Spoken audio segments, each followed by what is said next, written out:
Okay, again, welcome everyone. We welcome all of you to this webinar on the 2020 Marginal Field Bid Round that is being organized by DPR. I welcome all the participants. I also welcome and thank all the panelists for agreeing to be part of this webinar. During we're going to be discussing the issues around the bid round. We're also going to be discussing about how a marginal field can be managed in order to turn it into a profitable asset.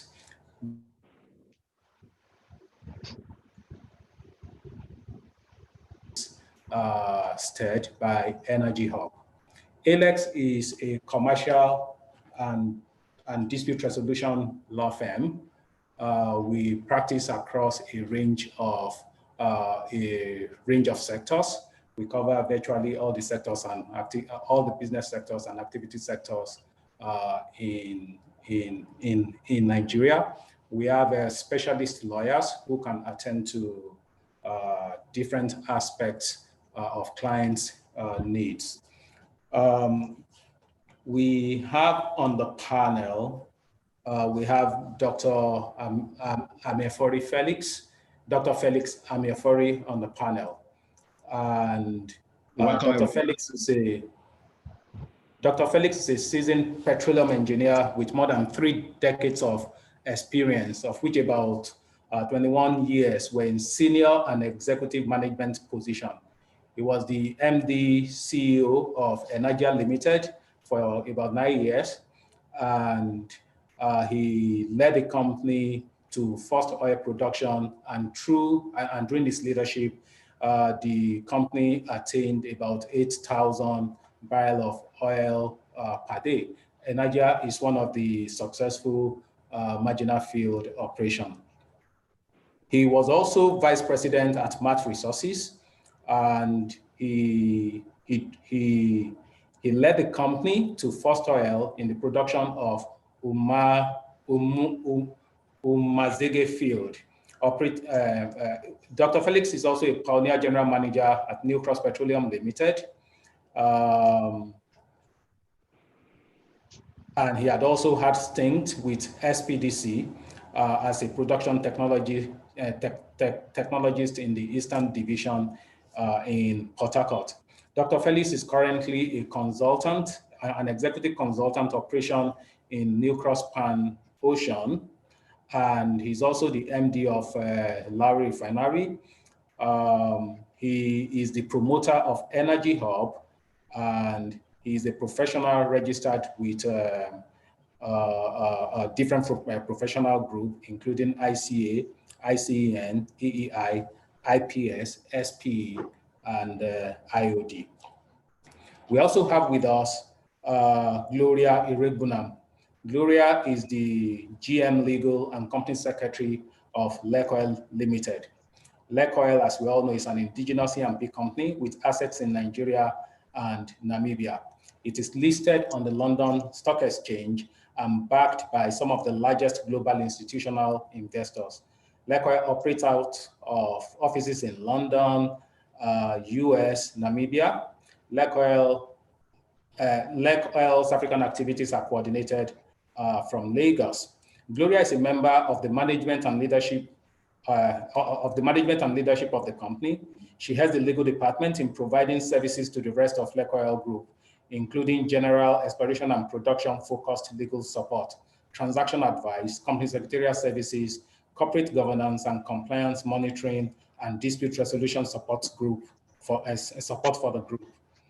Before joining Lake Oil in 2012, Gloria was a senior associate in Alex, and she has a law degree from the University of Uyo and had an LLM from Columbia Law School in New York.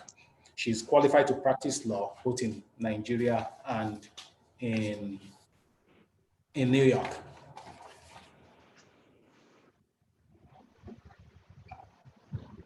Another panelist is Patrick Mbenwelu.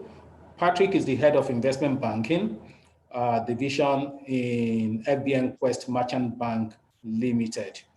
Patrick joined FBN in December 2011, having spent 3 years heading the project finance department in Standard Bank's Lagos operation, that is Stanbic.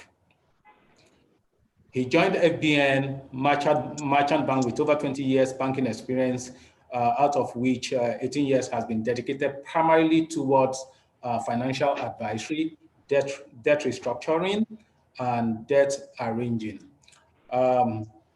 Since he returned to Nigeria, he has advised on so many key transactions. I mean, some of the largest transactions in the oil and gas industry and also in the infrastructure sector has been led by Patrick. So we have as panelists to address the key issues during this event.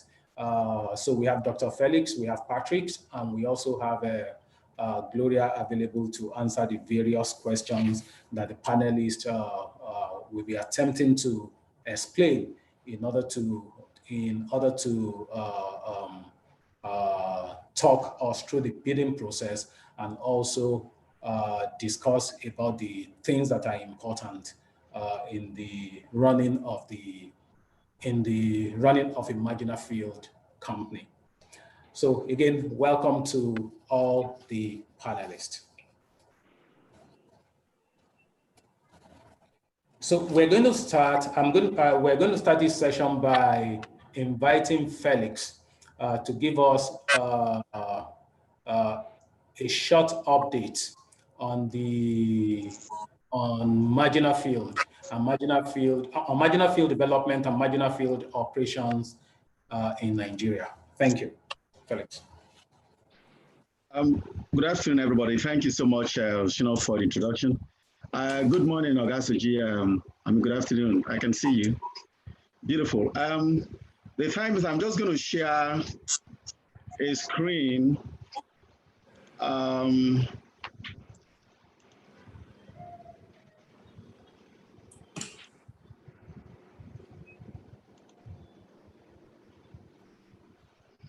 Excellent. This is just a one-pager screen to just show, I like doing this to show how the oil and gas evolved in the country and what we are doing at the moment. The last one you see here on the screen, the 2020 Marginal Fields Bid Round, actually started in 1990 when you have the indigenization program to be able to, because if you look back, all of the oil and gas were purely, IOCs, Shell, Chevron and all that. So the indigenization came in to be able to bring in the Nigerians. So the marginal field is a matured program of the indigenization program of bringing in Nigerians to participate. And then you can see how licenses were being awarded gradually, building up to the first marginal field bid round of 2003. And then, of course, after that, a lot of companies matured, and then IOC started divesting in 2010. Then you have the SEPLATs and all other independents that are on stream. And then, of course, we are now in the 2020 marginal field round. The 2003 round, of course, I would say is very successful because it first tested the capacity of Nigerians standing alone and taking ownership of the industry. At the moment, about 16 companies out of 30, in all the marginal fields, 16 are on production. It's not bad. Contribution will always be better, but it's just marginally around 2-3% of national production. Of course, we're not talking of the independents where you have the SEPLATs and all the major that are in there. The 2020 marginal fields is actually a build-up of the success of the 2003. That's where you have the Midwestern, the Energia, the Pillar, the Chorus, and then a lot of other companies, the Britain IU, that are operating. So evidently, there is experience going on. There is experience in the environment. Human capital is there. How to maneuver the environment is there. And we are very confident that it will only improve and grow. The only thing is that the capacity, as expected, in terms of production addition, in terms of contribution, is still marginal. It's just 2-3%. It's still marginal. There are expectations to build Nigerian capacity to almost 30% of the national production. And that is still what is driving the 2020 Marginal Field Bid Round, to be able to encourage and see that unfortunately, right now, production quota is just about 1.5 million barrels because of the COVID-19 depressed economy. But then Nigeria is still looking at achieving 3 million barrels with a 40 billion barrel reserve, 3 million barrel production capacity with 40 billion barrel reserve. And all of these are what is driving the marginal fields. And some of us who are in the area, we are confident that it will eventually emerge, because evidently the lessons have been learned. Some of the pitfalls, we've noticed why we are not as fast as we should. But obviously, as we continue in the webinar, we'll be able to address some of the things we have seen and the things that will help the newcomers and also help the existing people to grow up to expectations of what the federal government want to achieve with the marginal field bid round. So I'll just stop here for the time being, and let's see how we progress. Thank you very much.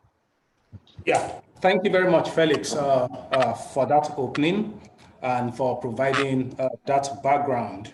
The first question that I will want us to consider has to do with some of the provision in the guidelines. When one reads through the guideline, one thing that is clear is that the DPR tries to encourage as much as possible that bidders should partner together. So they're encouraging bidders to partner, to form consortium. And we know that there are issues that bidders have to contend with at this stage. And it may be tricky forming partnership and forming consortium during this stage.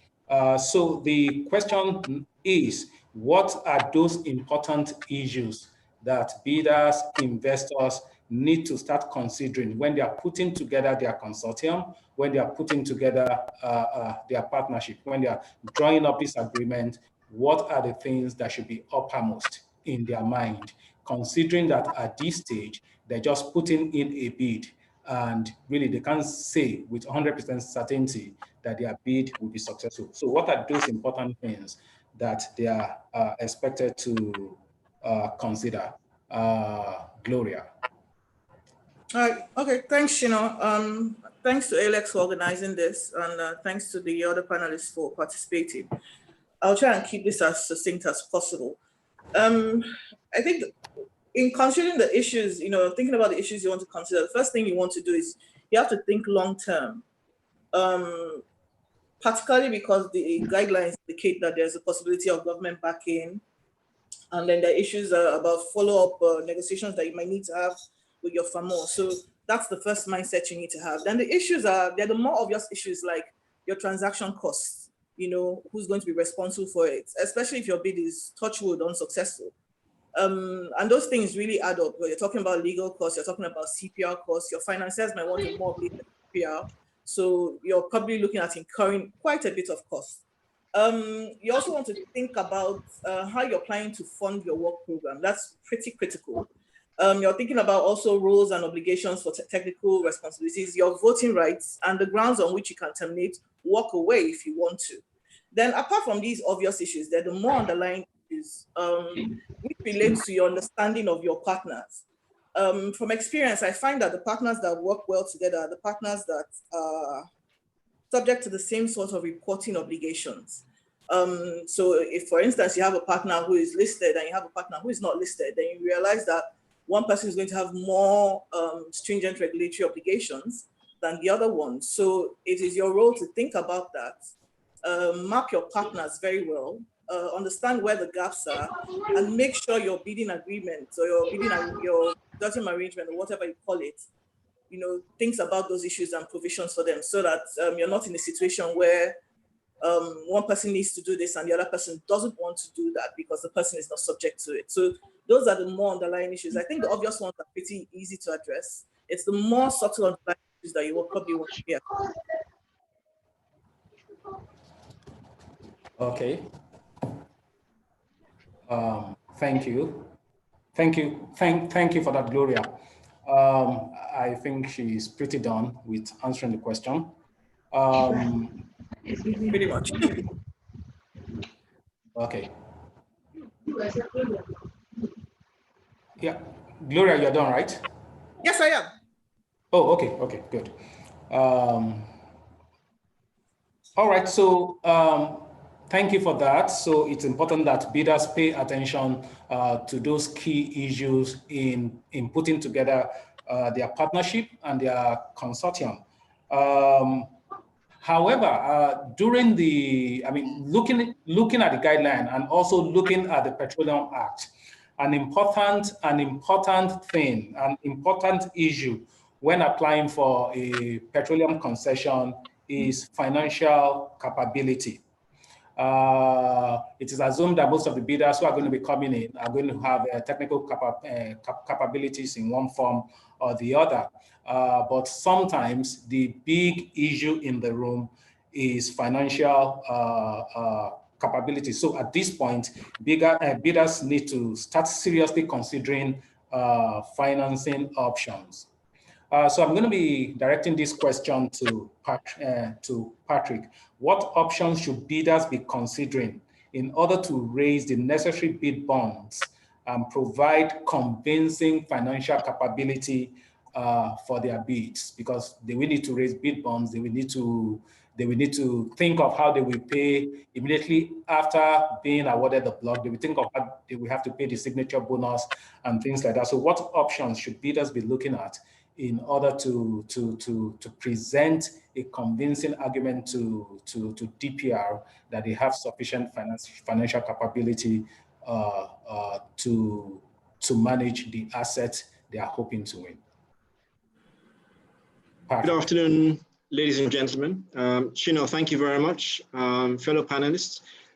I think, and the best place for me to start really would be to talk a bit about what do we mean by financing capability. Banks would look at a combination of a number of things, and also the DPR.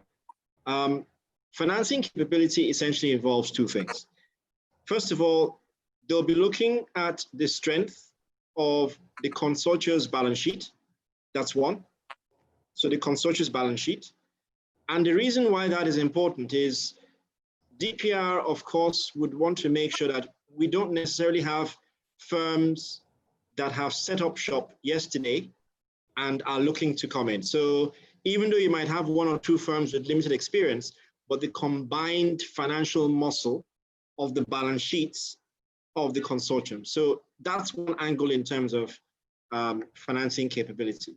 The other angle, which is more important, is actually the depth of the bidders, each of the consortium members' relationships with their banks. And the reason why I say that is because the DPR and any other government agency who would expect to be pushing this sort of initiative will be looking for what we call in the banking market, clear line of sight to funding. What do we mean by clear line of sight to funding? You will have different stages of clear line of sight to funding.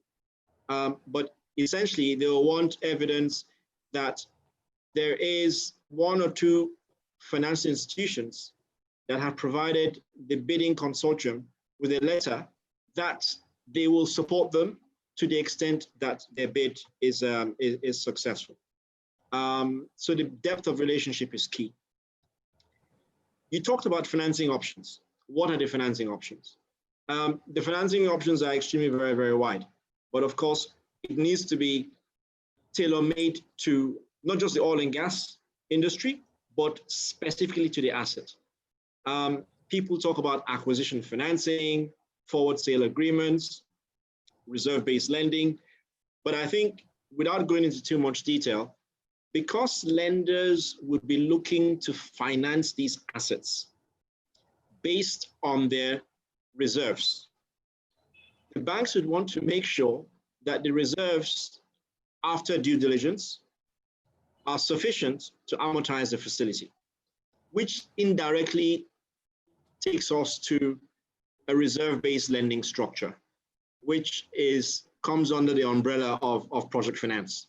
So essentially, a detailed assessment of the reserves in the ground would need to be made, and the lenders would need to get comfortable on the state of those reserves, and to make sure that those reserves are sufficient to amortize the loan during the life of the facility. So I think in summary, making sure that the reserves match the life of the facility, whether it's a 5 or a 7-year transaction. Thank you. Thank you very much for that. Two things are clear. Two things are clear that bidders need to pay serious attention to, and that is the strength of their balance sheet or strength of their combined balance sheet if they're going as a consortium. And the other one is actually the depth of their relationship with their bank, because that is really very important in actually getting the bank to come along and offer all the support that are required, and that will be good enough to convince DPR about the seriousness of a particular bid. Thank you for that, Patrick. We will go to the next question. Well, I guess this question is also going to Patrick, but I think you've answered it in part. But then let's look at it. What would lenders consider important? The banks or anybody who is lending, what would they consider important in order to support a bid? And what indices would lenders expect a serious investor to factor into his financial modeling in order to arrive at a competitive and a realistic bid price? We have about 600 EOIs. We don't know exactly how many people DPR will eventually pre-qualify, but apparently it's going to be very competitive. And the tendency is that we're just going to be seeing a lot of very high prices for the different assets. So what would the lenders be looking at in order for them to support a particular bid? What kind of realistic modeling, what are those indices they'll be expecting to see in order to say that, oh, this asset is rightly priced, or perhaps this one is not appropriately priced? What are those things that the banks and the other lenders will be willing to see? I think I'll need to go back to a bit of basics. And when I say go back to basics, are as follows. And for those who need me to explain further during the Q&A, I'll be happy to do so. So let's take an example. You have a bidder who put in a price of $500 million for an asset, okay?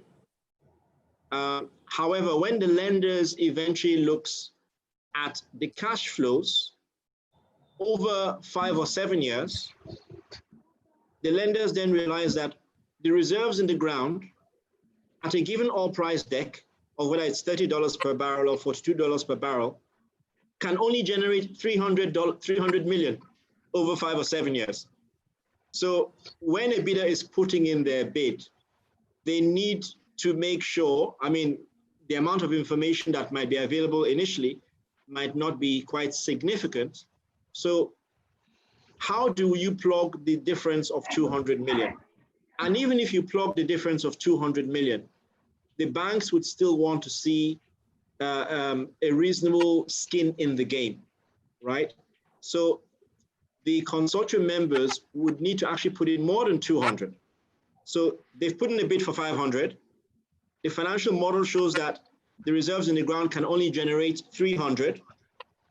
So therefore the consortium members need to plug 200, but the blanks will be looking for 200 plus, whether it's 250 or 270, depending on the minimum debt service cover ratios that would be agreed. Now, when you talk about what will the banks be looking for, it's important to mention that everything is important. So what do I mean? The banks would want to make sure that the consortium has the necessary technical experience to run the asset. If the consortium doesn't have the necessary technical experience, will the consortium be entering into a technical services agreement with an entity that will help them to run the asset?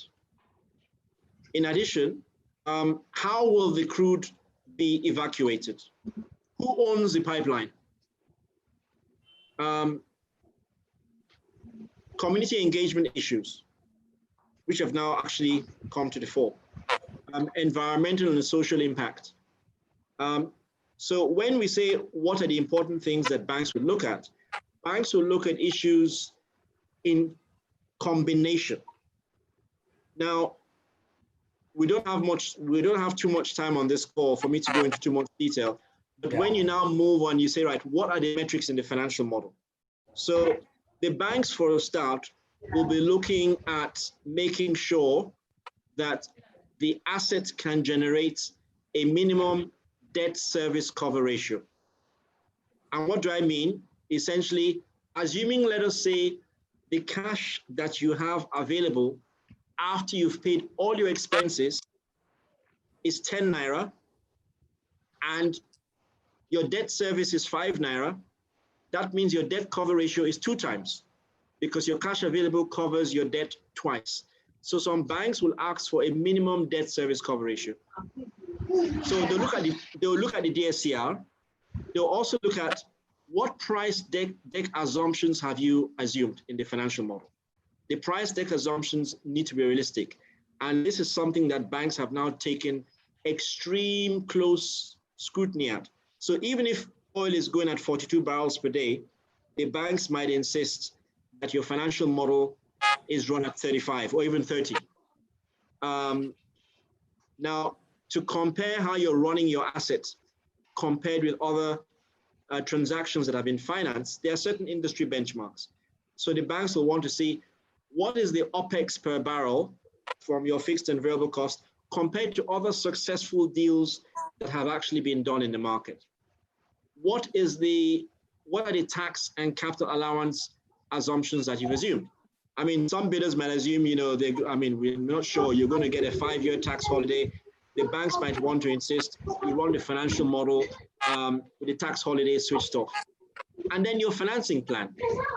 And your financing plan touches on things such as the quantum of equity that the consortium is putting down. It also would look at the nature of the reserves. And when I say reserves, I mean funding reserves. So you have a debt service reserve account and a maintenance reserve account. In some financings, you have something called an OPEX reserve account. But those are some of the things which the model would, the lenders will be looking at in terms of key metrics. Thank you. Thank you. Well, you've actually tried to treat within 3 minutes 2 large sets of questions. It's not going to be easy. Thank you very much. But if I may summarize just for everyone, apparently the bidders really need to put in a lot of work.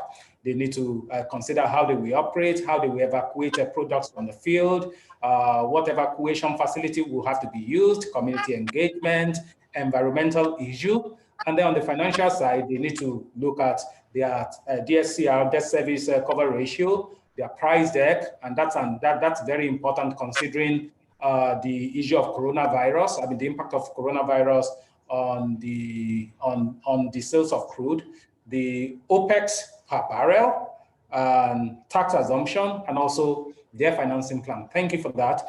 We go to the next question, which will be addressed by each of the panelists for 1 minute. And basically, after bidders have been pre-qualified, they will need to do an extensive pre-acquisition DD. Data will be made available to them. They will have to do technical DD, legal DD, and they will have to do commercial and financial DD. In 1 minute, just say in 1 minute, what are those key things the bidders should be considering during the DD stage? What are the key matrices they should be, what are the key things they should be looking at from an operational perspective? This will be addressed by Felix, from a legal perspective by Gloria, from a financial perspective by Patrick, but all of you can also look at it from a commercial perspective. 1 minute each. Felix, let's start with you. 1 minute is tough.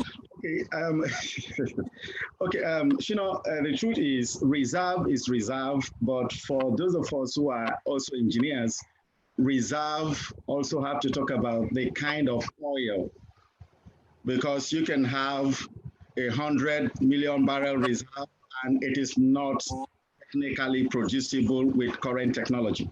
So the oil, the property of the oil, the characteristics of the oil matters a lot. So you have a very light oil, burning light and all that is fine.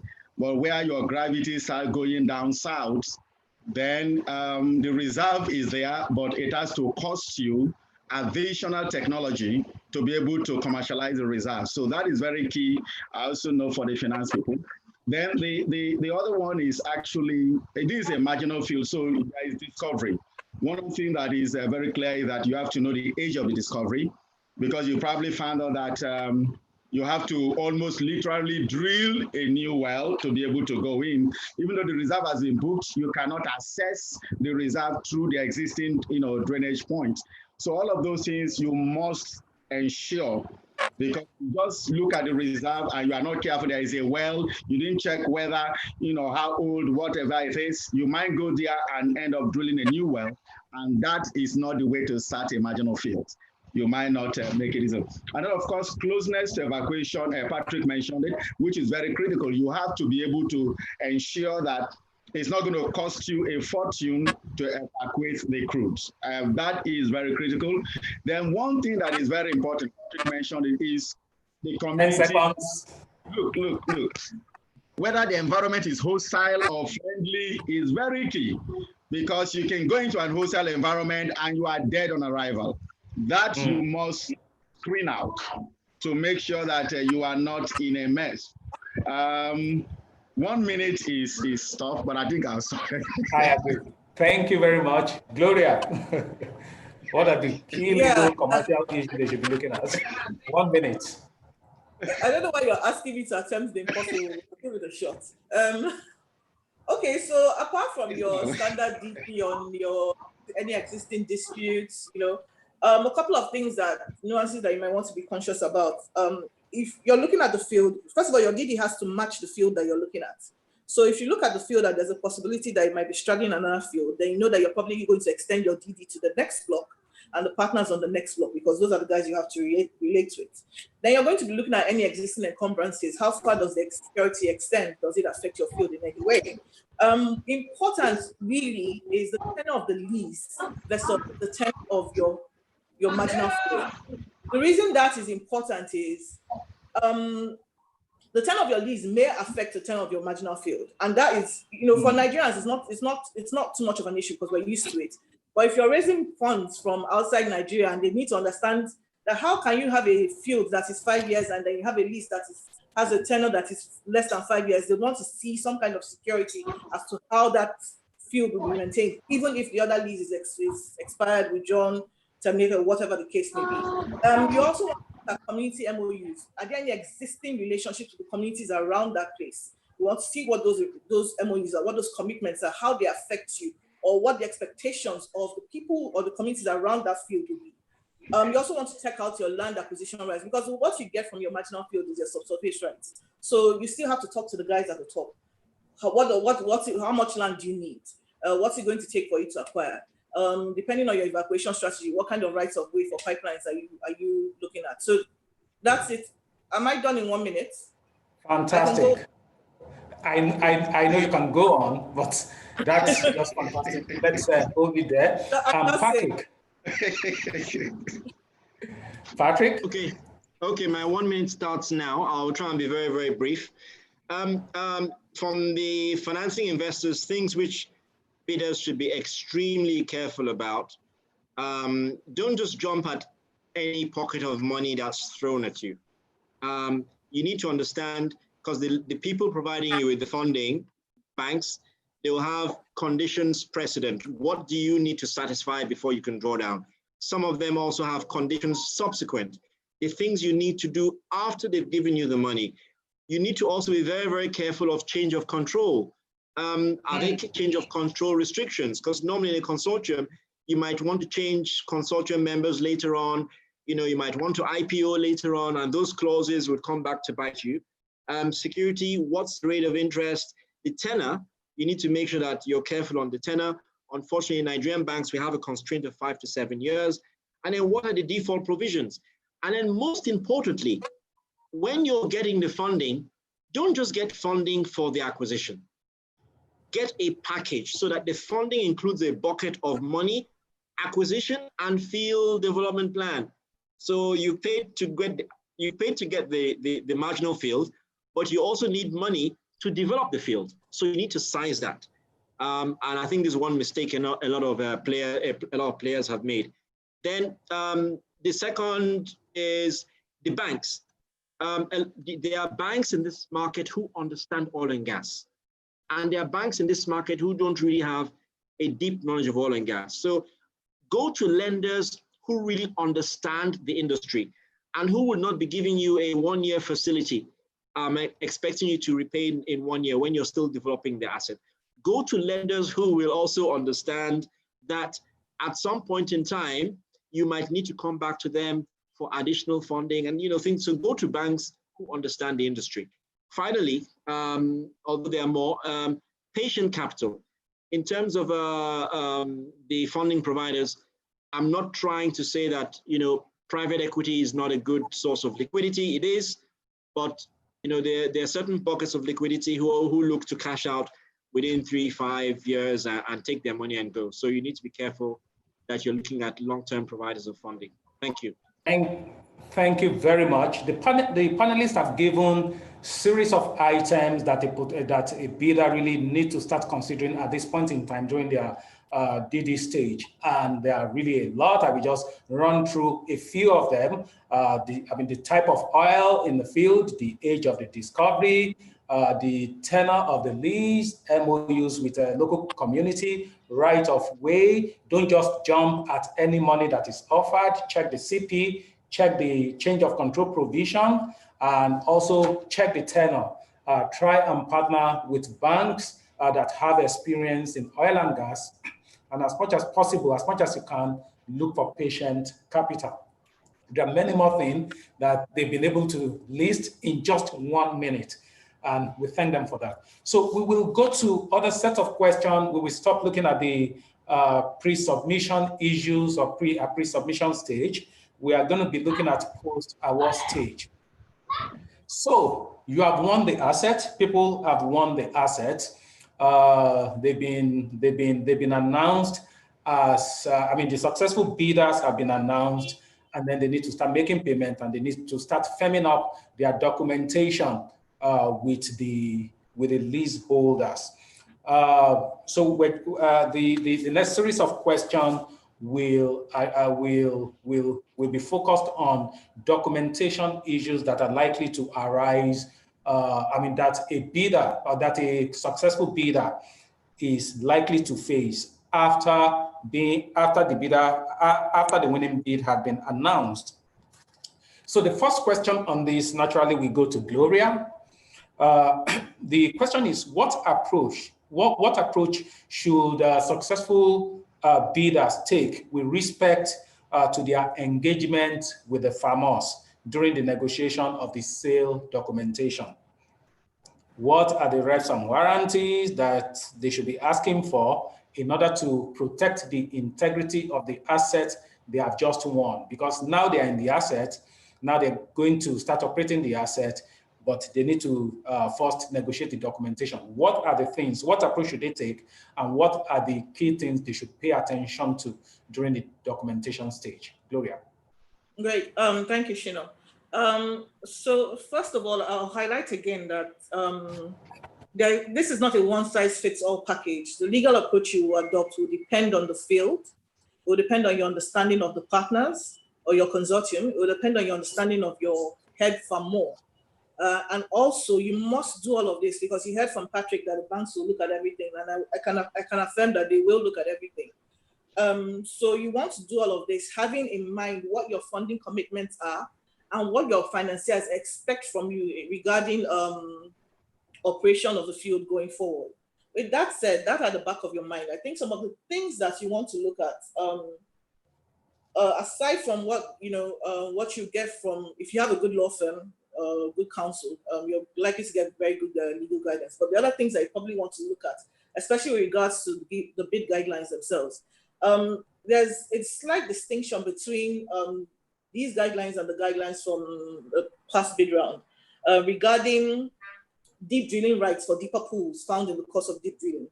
So what it says here is that if you do deep drilling and you find deeper pools, you still got to come back to your head farmer in future to negotiate those terms. This is kind of different from what we had before. Previously, you were expected to, those terms are supposed to be part of your farm out agreement. So you're looking at a situation where in future, you might have to renegotiate with your head farmer. So that you want to have in mind when you are drafting your farm out agreement.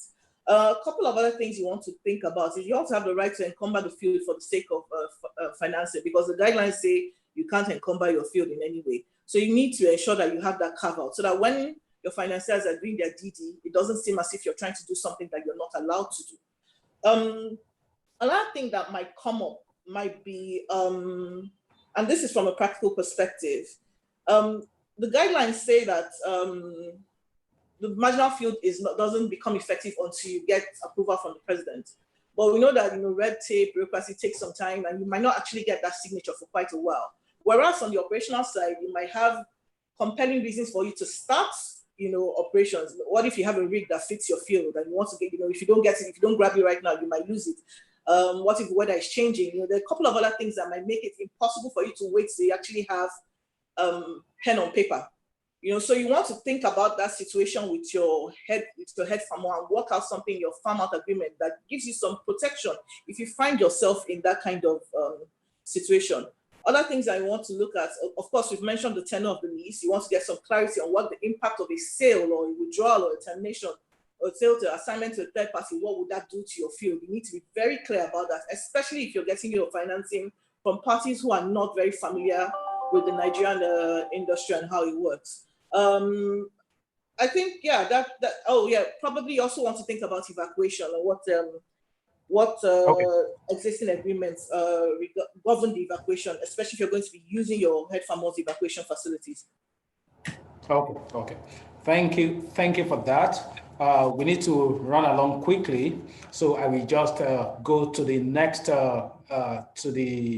next question. But certainly, those are a lot of issues for the farmers to consider during their documentation stage, and also to know that you can't just pick the old farm out agreement and use it, because apparently there are very nuanced changes that have been introduced by the new guidelines and the new rules that will be governing the entire framework. Thank you very much for that, Gloria.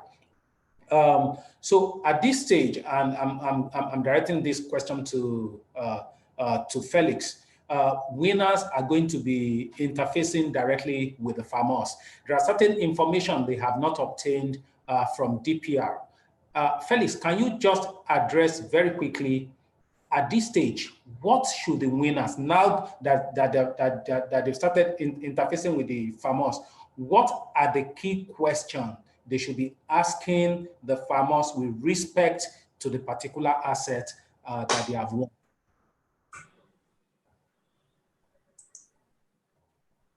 I think you're muted.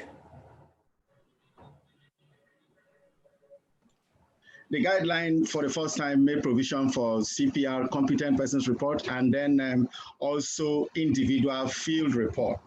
But that will not be sufficient to run. That is just enough for you to evaluate.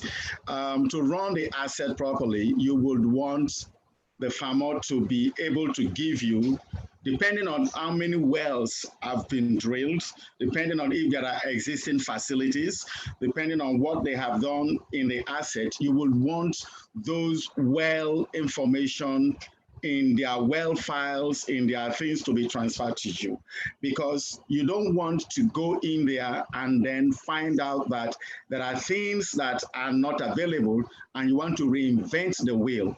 So technically, if your asset has an existing flow station, if your asset has existing producing wells or captain wells that are already completed, if your asset has any facility that is on ground, you would want to discuss that, because if you don't have engineering information, if you don't have drilling information, completion information, if you don't have even other studies that may not have been provided in the competent and in the field data, you need to have sufficient information to start running on ground. Then one thing, I think this may probably be a later on, is that one, you need to also know what level of commitment have been made to the community. Is there any GMO? Is there any agreement that they've signed? Because from previous experience, by the time you go there, they'll tell you, oh no, we already have done this with this company, therefore you have to follow through. A marginal field cannot inherit an IOC community GMO. You just have to be frank about it to ensure that they give you all the, for me, the community is as critical as the reserve, because if you are not careful, and another thing from experience is this, their contractual process, what level of contract, promise, covenant they've made in terms of community support basis, you need to also have that. Because otherwise you are going to inherit Shell contractors for a marginal field, Chevron contractors for a marginal field, and you won't be able to deal with that. So, these are things that I think the CPR, the well files, the field data may not provide. So you need to have those as a kit in your get on production. Thank you very much, Felix. That's a huge menu of issues for the successful bidder to consider. Gloria, let's just run along because this is going to be, some of the successful bidders will be a group of bidders. What exactly, how, now that they have won, what are the key interparty issues they need to address in order for them to be able to build a successful marginal field company? Yeah, thanks, Sean. Before I go ahead, just to buttress what Felix said about exclusivity that may have been promised to previous contractors, something really tricky that you need to look out for. Regarding interparty issues, again, I will emphasize, you must understand your partner. You have to map your partner very properly before you go into this arrangement, because a good deal of these misunderstandings come about because you don't really understand yourselves or what is driving each partner. So that's really key. Documents can only take you so far. That said, a couple of other issues that are very critical. You have the typical things about voting. Is it going to be based on unanimity? Or is it going to be based on participating interest? Or is it going to be based on he who pays says? You want to think about your contracting strategy, because that's where a lot of money goes. That's really, really critical. And parties want to see that there's an open and fair process. Other things that you want to think about, your lifting and your marketing rights. Does one party get to lift and market on behalf of all the others? That's really sensitive, because after all is said and done, people are doing this business to get oil. So you want to be sure that at the end of the line, that your interests are very well protected. Then also something else to look at from these marginal field guidelines is the implication of the government backing. What if government does backing, because guidelines anticipate that or reserve the right of government to backing. So if the government does backing, then what happens? Whose stake does the government back into, or what grounds do you readjust, or what grounds do you reallocate? Those are things you probably definitely want to take a look at and occasion for in your partnership agreements. I'd say also other things that have been known to throw up issues are a lack of clarity on who is running the operations. You want to be very clear about who is in charge of operations, who is taking decisions, on what grounds can a person take decisions. Now, sometimes you have some parties that will decide that on certain issues, it must be unanimous. On certain issues, it has to be from the person who's paying. Some of those things can be resolved if you have very clear processes around governing how the operations will be conducted. But those are kind of issues that can throw up challenges because, again, if someone is trying to raise money, your financier is going to want to look at how the field is being run. Patrick has alluded very clearly to the fact that you're looking at long-term money for the future of the asset. So whoever is operating it ultimately affects your bottom line. So you want to be very clear about who takes those decisions, and you want to be certain that the person has, the expertise to do that on behalf of the consortium. All of these you must negotiate at the back of your mind. Like I said before, your funding commitments and what your financiers will expect from you. You must have all of these at the back of your mind while you're conducting all these negotiations. Thank you. Thank you very much, Gloria. Again, a lot of issues for parties to consider. We will turn our attention to financing issues at this point.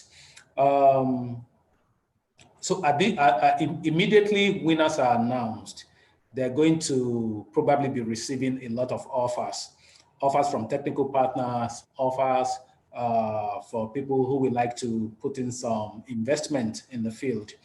In 1 minute, I will like Patrick and Felix in 1 minute to just address those things that winners should be considering in selecting the best financial partner, in selecting the best technical partner who will be most appropriate, who will be the best fit for their assets, for the type of asset they have won, or the best fit for the type of company that they are. Okay, Felix, when you say, sorry, Felix, go ahead. It's fine. Okay, excellent. Go ahead. Oh, sorry. You want a technical partner, it has to be technical.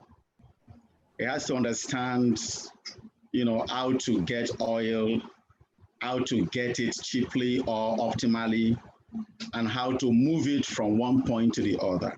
He has to understand reservoir. He has to be technical. It's not just that I have technical. There must be some experience at the back of the paper, And then number two is it must also be someone that understands Niger Delta. You have to have someone who understands Niger Delta because global, subsurface is not all the same. What you do in one, area is not what you do. So you need to understand how to manage the Niger Delta environment. Otherwise, you will apply the wrong, metrics, and then you start having some of us over time, we saw, one of these little issues applying a wrong, in an environment that is not completely, with Niger Delta. So those are, in short, that is just what you need. Someone who understands technical operations and also have some idea of your geology in Niger Delta. Okay, thank you. Patrick. Okay, Shino, very quickly, I would like to add to comments that Felix and Gloria touched on earlier, and that is for everyone on this call, I would strongly advise that you spend some money and engage an experienced legal, technical, financial advisor. Because what we find in the banking side is, bidders come together, they submit their bids, they put the packaging together, and sometimes they don't get through, sometimes they do get through.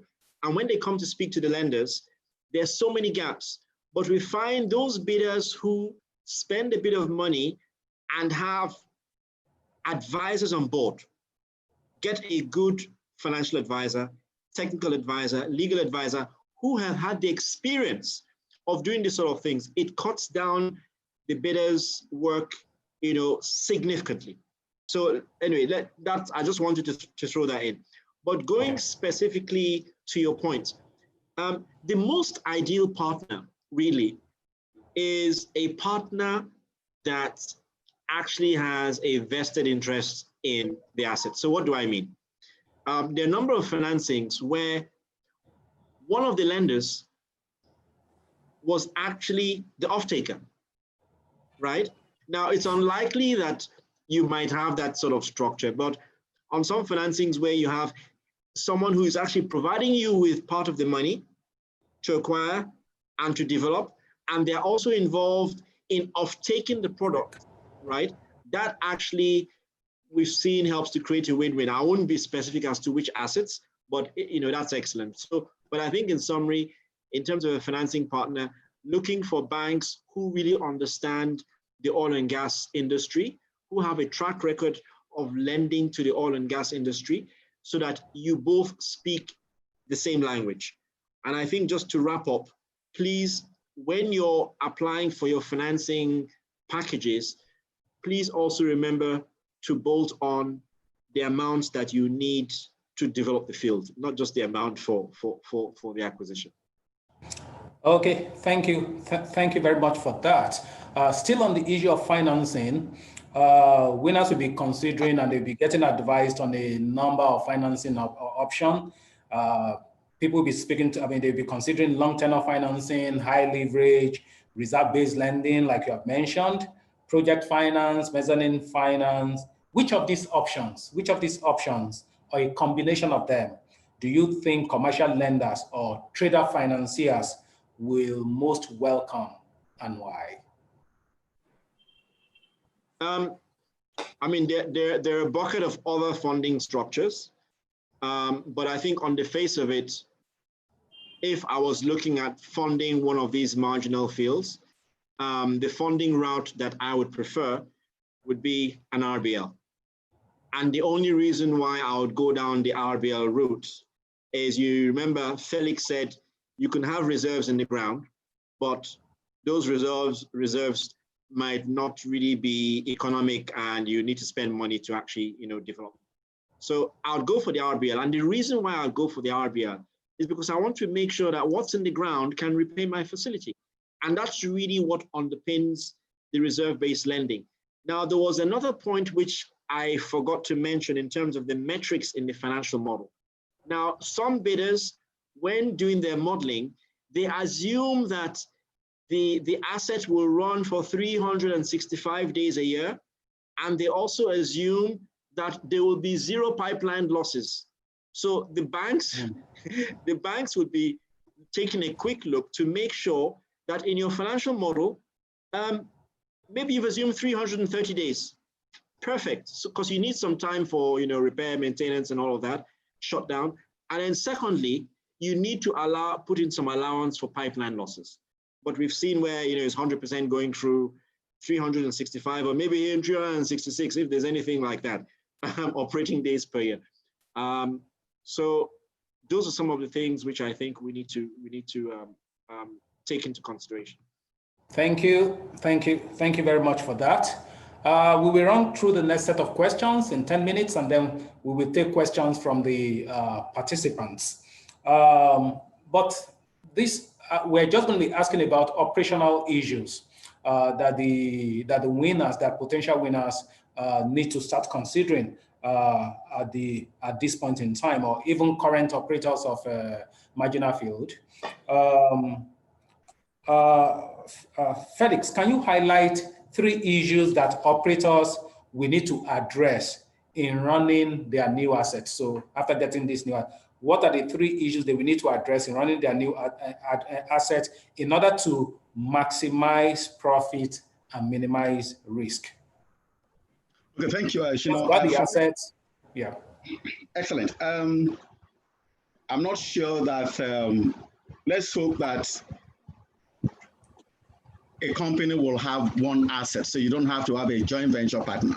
But it's unlikely that you can get away with a single company asset.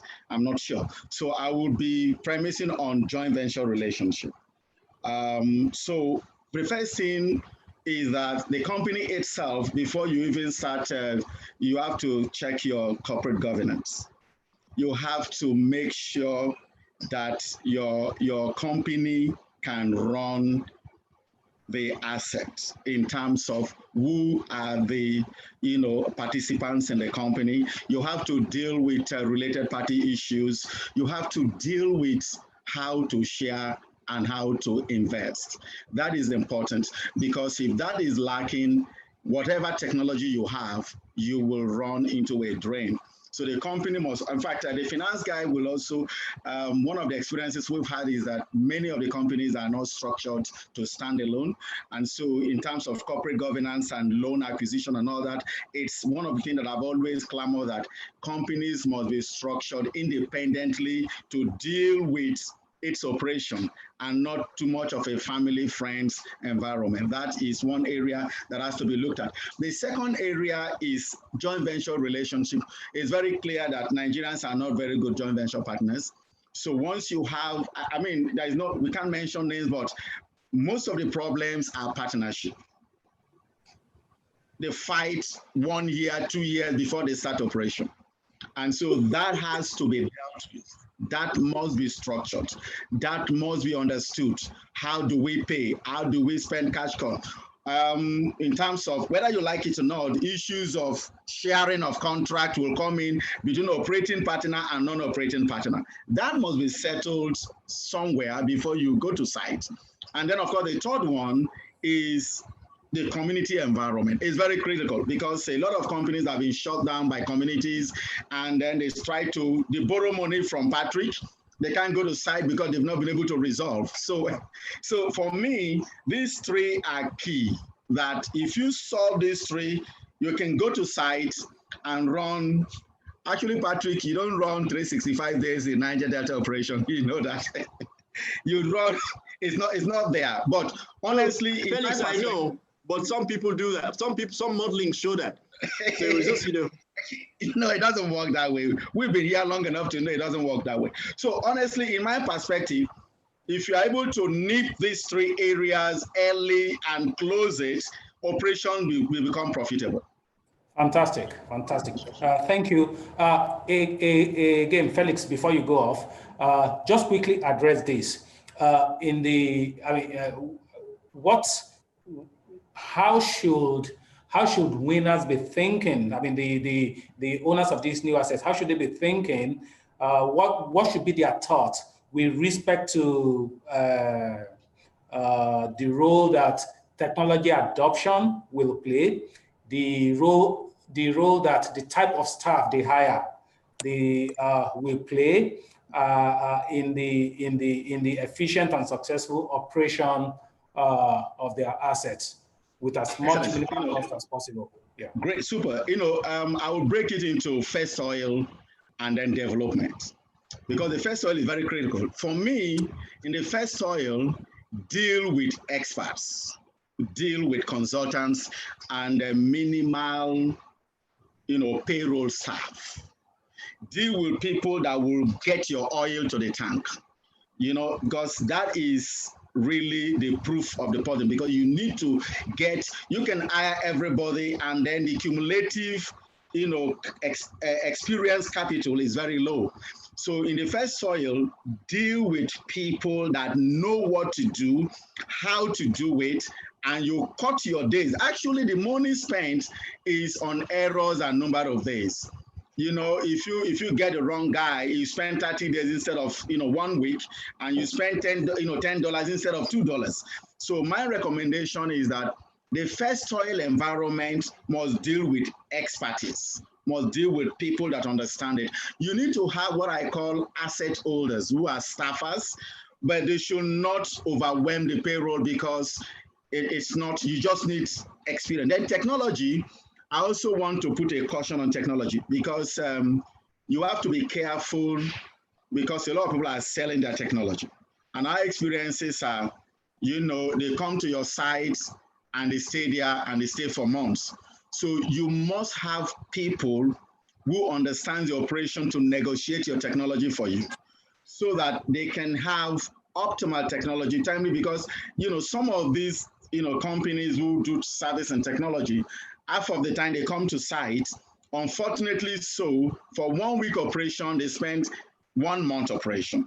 and that is going to hit your costs. So it's important that you have the right people to negotiate the technology and cap it before you go to site. Technologies are useful, but if you have the wrong buy-in, it will ruin your startup. For me, the first oil is a major deal. Once you hit your first oil, others will follow. So that would be my recommendation. Okay, thank you very much. Before we turn to Q&A from the participants, I'd want Gloria and Patrick to maybe spend 1 minute answering this. So Patrick is a financial provider. Gloria is an industry operator. So basically, what do you think is important to capital providers? Is it the quality of the assets that had been won, the quality of the management team, or a realistic and executable strategy? Which one do you think would be most important? We know all of them are important. Is it going to be the quality of the asset to say, oh, it's a fantastic asset, the quality of the management, or a realistic and executable strategy? Which will be most important to a capital provider? Shino, yes. Ladies and gentlemen, unfortunately for banks, everything is important, because we've seen experiences where someone acquires an excellent asset. The asset isn't well run. So if the bank said, oh, we're going to fund because the asset is, we put priority on how prolific the asset is without looking at management, then things will go wrong. We've also had situations where an asset that had significant challenges, which with hindsight, banks wouldn't have touched, but because of the existence of a very, very strong off-taker and technical partner, they were able to turn that asset around. This asset had challenges to do with evacuation. And historically, and Felix might be able to put in a word here, historically, the news was whenever you're badging, badging is 3, 4, 5 times much more expensive than if you're going by pipeline. But these guys were able to demonstrate, they turned it on its head, and they were able to badge, and they were badging at a cost that was cheaper than taking it through the pipeline. So I think my answer is everything is important. Ease of evacuation, who owns the pipeline, community engagement, environmental and social, the offtake, the market, hedging. Do you have a hedging in place? Technical competence of the operations team, your field development plan. For bankers, they will put everything into one bucket, and they will attach, importance to each. But when you go to credit committee to make a decision for funding, they will look at everything. And if one is lacking, even if that item represents only 5% of the importance of the others, credit committee could decide not to go forward. So I'm sorry, I'm not able to tell you which is more important. They are all important. Thank you very much. Gloria. So first of all, Shina, I need to apologize. My screen has been blank for a while, not too sure why, and I don't want to touch it before everything goes off. Yeah. That said, and sorry, just to thank Dr. Felix for what he said about partner management. That can make or break the progress of any asset. So mark your partners very well, understand what's key to them. It'll save you a lot of trouble. I can confirm from painful personal experience with Felix, with Patrick, that yes, bankers will look at everything. Asking which one is more important is like asking for a secular answer to the question of which is more important, or which came first, the chicken or the egg. Precisely. They're not going to pick out everything is important, and they will find a way to factor all of this into their model, because at the end of the day, there's nothing in here that does not affect the bottom line and your ability to pay your debt or ability to generate revenue. So you can't escape any of these. It is all extremely important. There's no escaping any of this. And as lawyers, it is your role to give holistic advice, with all of this in mind. So yeah, it's all important. Not one is less important than the other. All right, thank you very much for a very engaging discussion. Lots of information has actually been disseminated through this engagement, and we have quite a number of questions coming in. I also want to say to all the people that are asking questions that keep a question coming.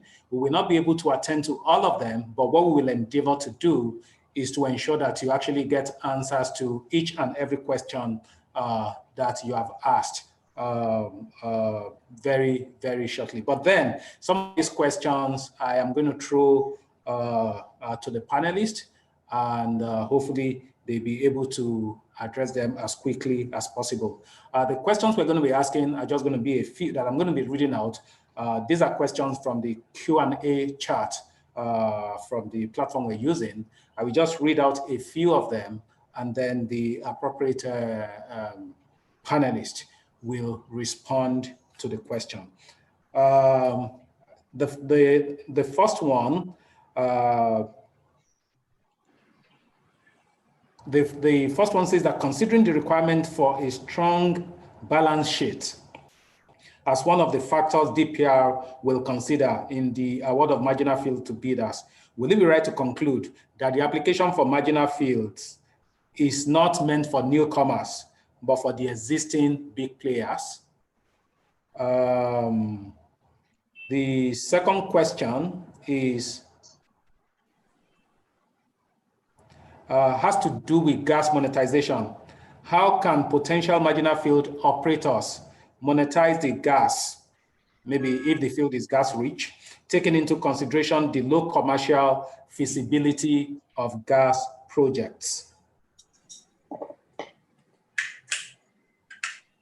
Then the third one says, the third and the last that I will pick says, how can small level individual investors who has between 20 million to 30 million naira, not previously in the oil and gas industry, participate?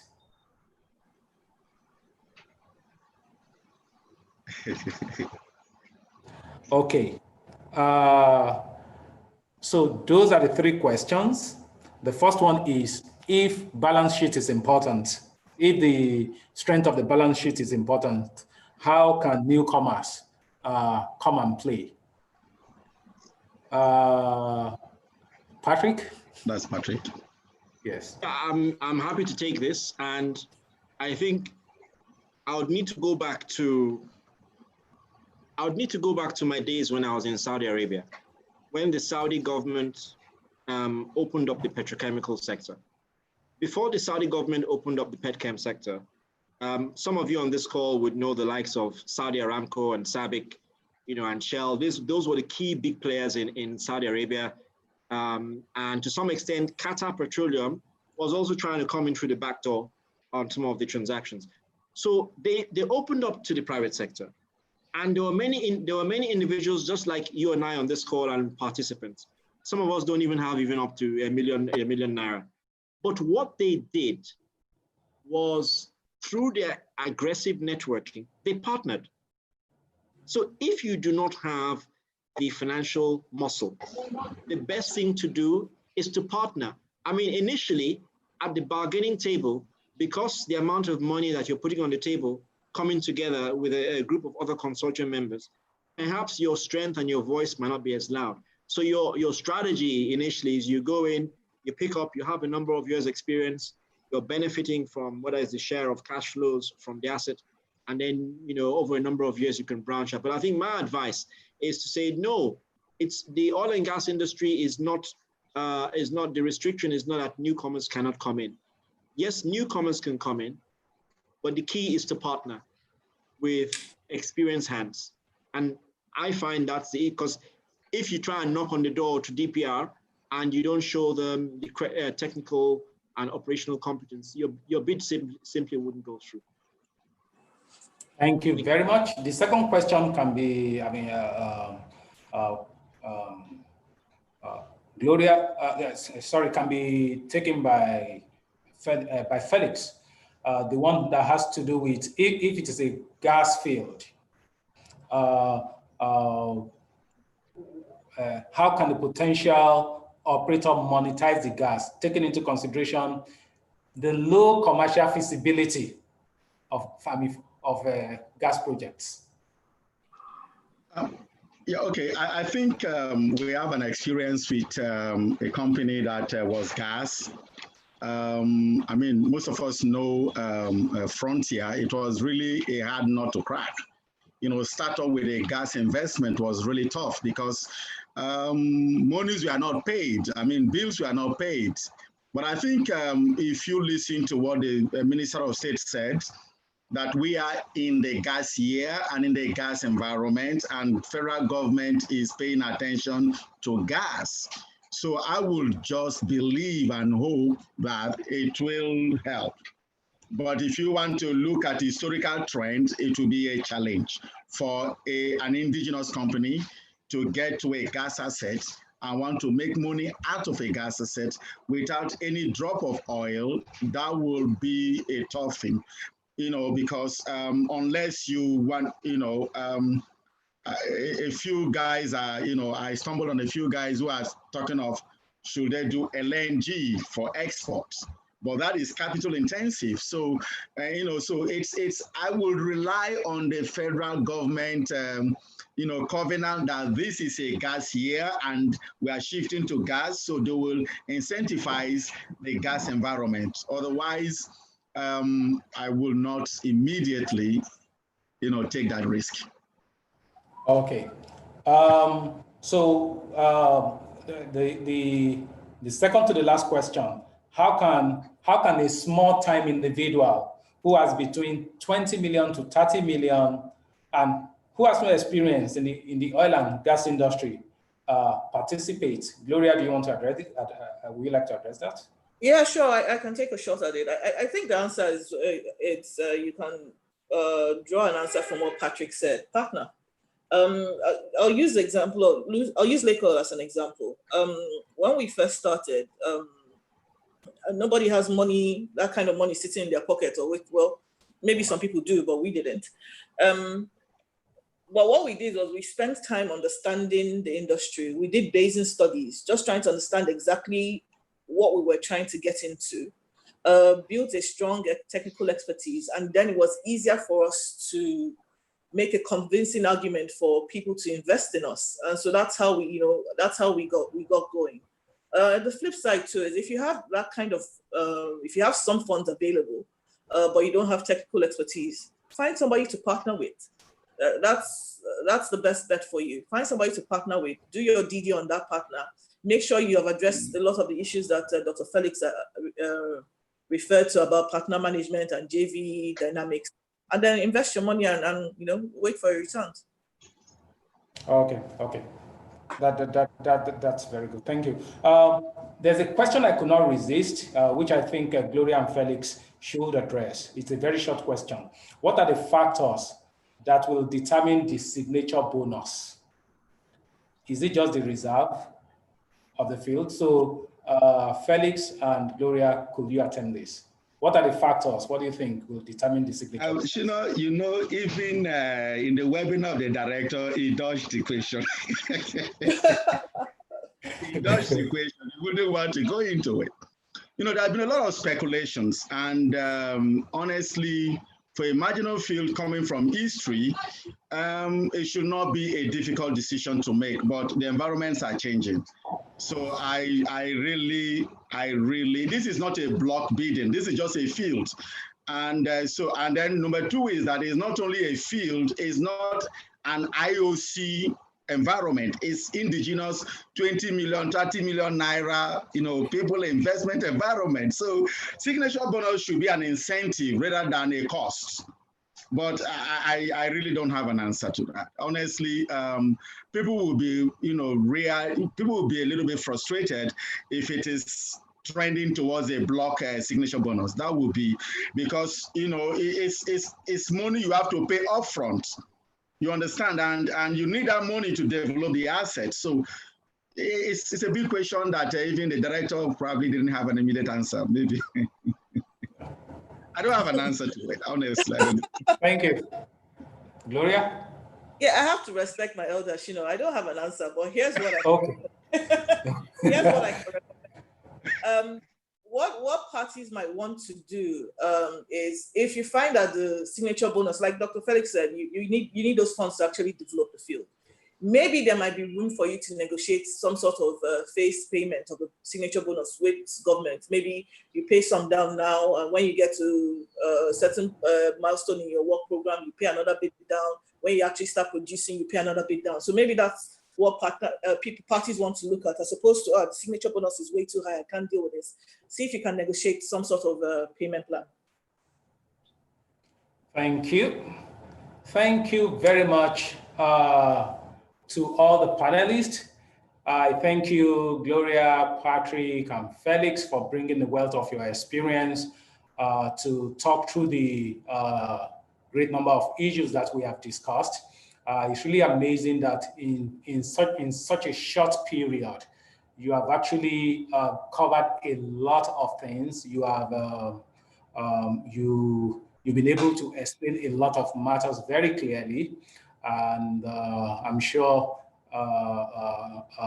the participants have found this really, very effective, very engaging, and also very enriching. Thank you for all your efforts, and thank you for being part of the webinar. But before we close, I will be turning over the program to the head of our energy team in ALEX, Mr. Soji Awugbade, to give the closing remark. You have the table, sir. Thank you, Shino. It's been a feast of issues and viewpoints, especially from the non-lawyer side of things. Gloria, I do not mean to denigrate your eminence as a lawyer, but my remarks will be confined to what this firm has seen in the process of assisting marginal field programs in the past. It bears mentioning to say that we participated in the very first farm out of a marginal field in Nigeria. That's the Niger Delta transaction with Chevron. And from that point onwards, the scope has only expanded. It is also important for the benefit of those who are interested in this program, to recognize the goal of government in going this route. Traditionally, say in the Gulf of Mexico, assets like this are given to people who run things called poor boy operations. So you are not sincerely expected to pour excessive resources into these assets without understanding your rate of return on the capital employed. That is the province of majors and large independents. They know how to manage and rationalize their assets. But you are going to be the beneficiary if you win a field of one field maximum. Therefore, understanding what your asset requires is very important. But what is becoming more and more important, and which we see coming through our doors here, are the problems post-acquisition. Your post-acquisition problems typically will start with inter-party wrangles, which is the ordinary meal of lawyers. But there are more technical things that you have to pay attention to.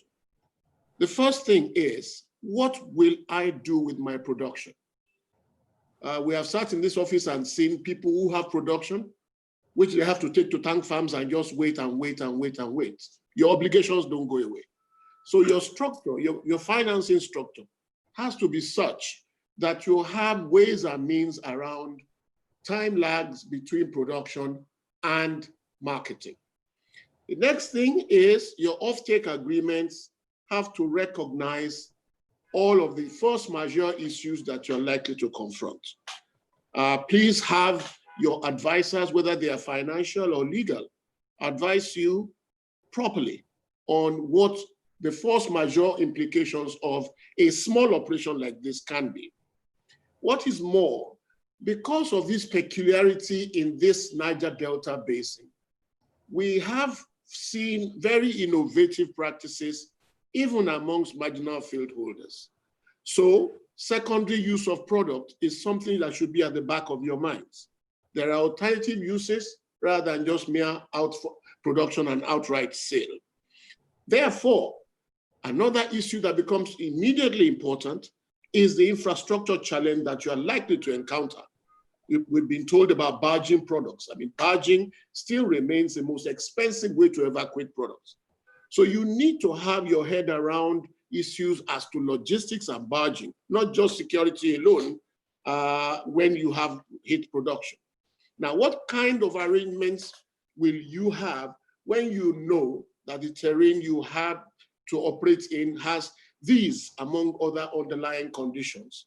The kind of arrangements you would have would include selection, a careful selection of participants, either in a consortium or in any other arrangement, who can take the producer out of his troubles. We've just been told that there was a producer off-taker, and that's a match made in heaven. Because if your offtake is guaranteed, then you can enter into long-term arrangements for financing. If it is not, you are going to have creative financial advisors who will navigate all of these financing issues for you, creative lawyers who will draft appropriate and adequate documents for your transactions, and finally, a team of operators who know their onions. Now, Nigeria is blessed particularly in this regard because we have a lot of graduates from the IOCs who know where all the dead bodies are buried. They know all the tricks of the game. So in putting together your consortium, please go for experience. Please go for exposure. And they exist locally. You don't have to go abroad shopping for it. And finally, please be careful what financing contracts you sign.